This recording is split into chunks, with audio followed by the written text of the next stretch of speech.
नमस्कार दोस्तों, स्वागत है आपका मेरे चैनल में। मैं हूं आपका होस्ट और किशन, लेकर के हूं आज आपके लिए इस पैकेट की अनबॉक्सिंग। तो ये पैकेट है, मुझे मिला है बुक वैगन से। इसमें है पनिशर मैक्स का ओमनीबस। तो फटाफट से करते हैं इसको अनबॉक्स।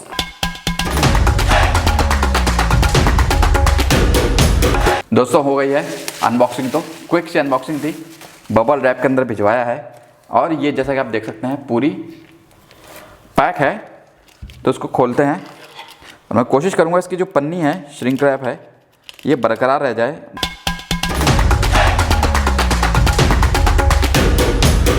तो दोस्तों फाइनली हो गई है अनबॉक्सिंग। ये देखिए, ये इसका कवर है। Punisher Max, Jason Aaron, Steve Dillon. Max मतलब मैक्स कंटेंट है, मतलब ये एक्सप्लिसिट कंटेंट रहता है जिसमें गोर, ब्लड, वायलेंस वगैरह रहता है। ये इसका स्पाइन है।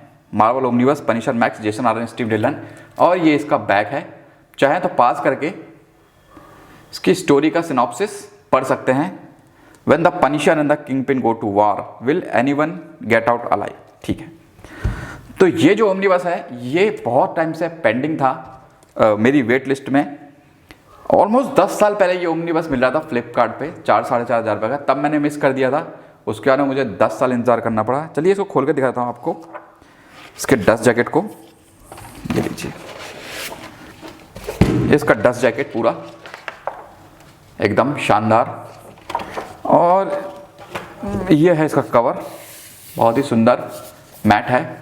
स्पाइन में कुछ नहीं है और बैक में एक छोटा सा पनिशर बना है। ठीक है, खोलते हैं इसको। पनिशर मैक्स, ठीक है। राइटर हैं Jason Aaron, artist Steve Dillon, colourist Matt हॉलवेयर, कवर आर्टिस्ट डेव जॉनसन। और इसमें पनिशर एक्स मैक्स स्पेशल का एक इशू भी है। ओके, बात करें इस ग्राफिक नॉवल की, तो दोस्तों एक पनिशर मैक्स का रन है जिसको बोलते हैं मैक्स, जो स्टार्ट किया था अपने गार्थ एनिस ने। तो आप कह सकते हैं ये उसका कंक्लूड, आप इसको कह सकते हैं। अगर आपने मैक्स पढ़ रखा है तो ये उसका आखिरी पार्ट है। ये मैक्स की स्टोरी को कंक्लूड करता है, फ्रैंक की स्टोरी को भी कंक्लूड करता है। तो यहाँ पर बात करें स्टोरी की, तो भाई साहब ये जो पूरी आर्क है ना मैक्स का, ये मस्ट रीड है अगर आपने नहीं पढ़ा तो। बहुत ही एक्सप्लिसिट कंटेंट है, ब्लड, गोर, वायलेंस है इसमें। फ्रैंक का जो ओरिजिन है, जो बताया जाता है कि भाई उसकी बीवी बच्चों को मार दिया गया तो वो पनिशर बन गया, उसको फर्दर एक्सप्लोर किया गया था कि क्या वाकई में वही रीज़न था कि फ्रैंक कैसल जो है वो पनिशर बना, या फिर वो एक कह सकते हैं कवर अप था। क्योंकि फ्रैंक हमेशा से ही यही करना चाहता था, लोगों को मारना। क्योंकि देखिए ऐसा होता भी है कि जब, और देखिए इसके इस ग्राफिक नॉवल में क्या है, बहुत सारा आपको ब्लड वोर दिखेगा, जैसे यहाँ पर दिख रहा है। उसके अलावा न्यूडिटी भी है इसके अंदर। तो हम बात कर रहे थे फ्रैंक के पनिशर बनने के बारे में। तो देखिए ऐसा देखा गया है अमूमन, जब फौजी जो रहते हैं वो सेना से वापस आते हैं, मतलब युद्ध से वापस आते हैं, वार से सोशल लाइफ में, तो वो सोशल लाइफ में एडजस्ट नहीं कर पाते हैं। यहाँ पर फ्रैंक के उसी पहलू को दिखाया गया है कि कैसे फ्रैंक वापस आता है वियतनाम वॉर से और अपने बीवी बच्चों के साथ में वो एडजस्ट नहीं हो पा रहा है और वो क्या करना चाहता है, क्योंकि उसने रक्तपात देखा है। वो बाहर जाके रहता है। देखिए यहाँ पर थोड़ा सा आपको न्यूड कंटेंट भी देखने को मिलेगा। वो बाहर जाके तंबू लगा के जैसे लोग रहते हैं, वो सोशल लाइफ में भी वैसे ही रह रहा है जैसे वो बैरिकेड में रहता था मिट्टी के अंदर। ही देखिए काफ़ी सारा आपको इसमें न्यूड कंटेंट देखने को मिलेगा। तो फ्रैंक की उस पहलू को इस ग्राफिक नॉवल में बहुत अच्छे से दिखाया गया है। कैरेक्टर को और भी ज़्यादा डेप्थ देने की कोशिश की गई है इस ग्राफिक नॉवल के माध्यम से। तो आप इसको ज़रूर पढ़िएगा। इसके साथ ही किंग पिन जो है, जो आपने डेयरडेविल में भी देखा होगा, किंग पिन का इसमें ओरिजिन दिखाया गया कि कैसे एक बंदा पूरा किंग पिन बनता है। और किंग पिन वर्सेस पनिशर की ही ये पूरी कहानी है। साथ में काफ़ी सारे अदर एक्सपेक्ट को, जैसे एक ये सीरियल किलर रहता है जिसको पनिशर को मारने का काम दिया जाता है, इसकी भी एक अलग से स्टोरी आर्क चलती रहती है।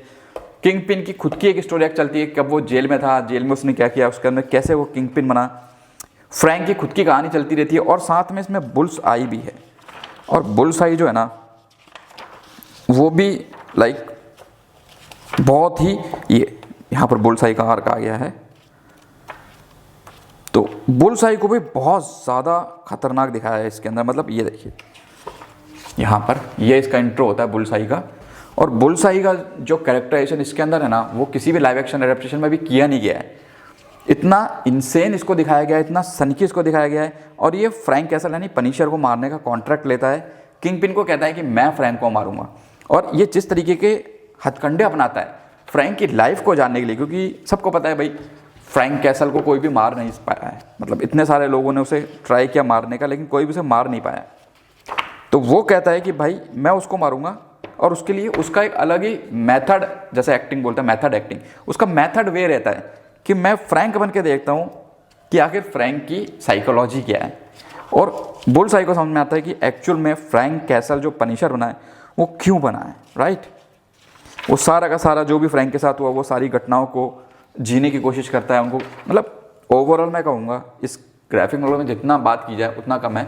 मैं इसको काफ़ी बार पढ़ चुका हूँ, और ये ओमनीबस तो भाई साहब मैं कहूँगा मस्ट बाय है। ये देखिए खुद फ्रैंक कैसल पनिशर बन जाता है, राइट, लोगों को मारता है। और बुल्सआई पार्ट 4, तो बुल्सआई का पार्ट है, उसके अंदर में किंगपिन का पार्ट है, राइट। उसके अंदर में फ्रैंक का भी ऐसा पार्ट है कि काफ़ी जगहों पर फ्रैंक जैसे हॉस्पिटल में है बेड पर, जो हिल डुल नहीं सकता, और बहुत सारे लोग उसको मारना चाहते हैं, लेकिन वो रेडी है कि भाई साहब कोई भी आ जाए मुझे मारने के लिए, मैं सबसे लड़ूंगा। 1 सेकंड में वो रेडी होता है, लेकिन सेकंड ही सेकंड, अगले ही स्प्लिट सेकंड में वो सोचता है कि यार छोड़ दो, जाने दो, बहुत हो गया, मैं फ्रस्ट्रेट हो गया हूँ, मैं थक गया हूँ, अब इन सबको आने दो और मुझे मार डालने दो।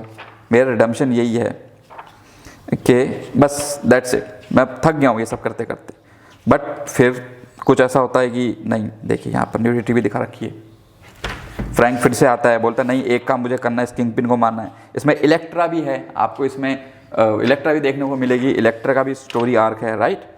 किंगपिन बुल्सआई का है, किंगपिन का है। और इसमें जो मार्वल के जो नॉर्मल हीरोज़ हैं, आयरन मैन, डेयरडेविल, पनिशर, जो अदर हैं, उन सबको इस पूरे मैक्स आर्क में कहीं भी इंक्लूड नहीं किया गया। मतलब ये जो पूरा मैक्स आर्ट है ये बहुत ही ग्राउंडेड है, और है ना बहुत ही हार्ड बॉइल्ड है, आप इसको कह सकते हैं, राइट। इसमें कोई भी सुपर हीरो टाइप का स्टफ नहीं है, ये पूरा एक डार्क स्टफ है। जैसे कि अभी मार्को मूवी आई है और काफ़ी ज़्यादा वायलेंट मूवीज आई हैं, इसी तरीके का ये देखिए पूरा आर्क है मैक्स का। मैक्स के जो हार्ड कवर है ओवरसाइज गार्थ वाले, वो भी मैंने मेरी वीडियो पर डाल रखे हैं, आपको आई बटन में दे दूंगा, वहाँ से जाके उनकी भी अनबॉक्सिंग आप चेक कर सकते हैं। और ये तो भाई साहब मैं कहूँगा कि एक चीज़ है, अगर आप इसको स्टैंडर्ड में पढ़ना चाहते हैं बिना कोई मैक्स पढ़े हुए, तो भी आप इसको पढ़ सकते हैं। ऐसा नहीं है कि आपको इससे पहले वाले मैक्स पढ़ना जरूरी है, लेकिन मैं यही कहूँगा कि गार्थ का जो मैक्स का रन है आप वहाँ से शुरू करिए और उसके बाद में इस पे एंड करिए, क्योंकि ये कंक्लूडेड पार्ट है। इसके बाद में फ्रैंक की कहानी मैक्स वाली एक तरीके से आप समझिए ख़त्म हो जाती है, राइट। ज़्यादा स्पॉइलर मैं देना नहीं चाहता हूँ, बट इस मैक्स ओमनीबस के बाद में इसकी कहानी खत्म हो जाती है। मैंने मंगाई बुक वैगन से, ये अराउंड पड़ी है मुझे 5,500-6,000 रुपये के आसपास। ये अमेजन पे भी अवेलेबल है, आप इसको अगर ख़रीदना चाहते हैं तो उसके बेस्ट बाय लिंक मैं नीचे दे दूंगा, राइट। तो आप वहाँ से परचेज कर सकते हैं। बट आई मस्ट से कि अगर आप ट्रूली कॉमिक बुक लवर या फिर कलेक्टर हैं, तो ये एक ऐसी ओमनीबस है जो आपके कलेक्शन में होनी ही चाहिए। इसके साथ ही दोस्तों मैं इसके मैक्स के भी इशू लेके आया हूँ, जो पनिशर मैक्स ओवरसाइज थे, तो वो आपको दिखा देता हूँ। ये रहे यहाँ पर, इनकी भी अनबॉक्सिंग मेरे चैनल पर है। तो ये गार्थ का जो रन है वो यहाँ से शुरू होता है। खैर ये ओवरसाइज तो मिलेंगे नहीं, लेकिन आपको इसके ओमनीज मिल जाएंगे। एक ओमनी शायद अवेलेबल है, दूसरा ओमनी शायद ये लोग अभी इसी साल में रिलीज़ करेंगे। तो यहाँ पर ये देखिए मैक्स का फर्स्ट इशू है,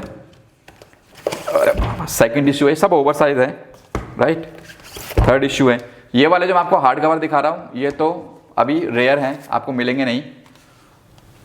फोर्थ इशू है, फिफ्थ इशू है, ये सब गार्थ के हैं। और उसके बाद में एक इशू ये और भी है जिसमें मिक्स राइटर्स ने भी मैक्स को मतलब पनिशर मैक्स को एक्सप्लोर किया था। ये भी one of the best run है जो मुझे लगा, राइट। तो यहाँ से 1 से शुरू होके 6 तक जाते हैं ये पूरा मैक्स का रन, अगर मैं होलसम बात करूँ। और ये इसका कंक्लूडिंग पार्ट है 7, राइट। इसको आप 7 मान सकते हैं। एक्चुअल में इसके बीच में एक और है जो है इसका अपना, जिसका हार्ड कवर आया नहीं है। मैं चाहता था उसका भी हार्ड कवर आ जाता, मैं दिखा देता हूँ आपको एक बार। ये है, यहाँ मैं ले आया हूँ, राइट। ये वॉल्यूम 6 दे रखा है क्योंकि ये कंप्लीट कलेक्शन का पार्ट है, but this is also max, जो किसी भी हार्ड कवर में नहीं है, तो ये मेरे हिसाब से कहीं यहाँ कहीं प्लेस होता है और उसके बाद में यहाँ पे कंक्लूड होता है। तो मैं चाहता था काश इसका भी ये लोग हार्ड कवर निकाल देते तो मज़ा ही आ जाता। खैर नहीं आया, कोई बात नहीं, मैं ट्राई करूँगा इसी को हार्ड कवर बना लूँ किस तरीके से, इसके साइज़ का, जिससे सारे के सारे शेल्फ में एक साथ अच्छे लगे, राइट। तो यही था, इसको साइड में रख देता हूँ मैं। तो दोस्तों यही था इस वीडियो के लिए। मैं कहूँगा this is a must buy. अगर आप खरीदना चाहते हैं अमेजन और बुक वैगन दोनों के लिंक मैं नीचे दे दूंगा, राइट। तो इस वीडियो के लिए इतना ही था। Thank you very much for watching. जय हिंद, वंदे मातरम, जय श्री राम।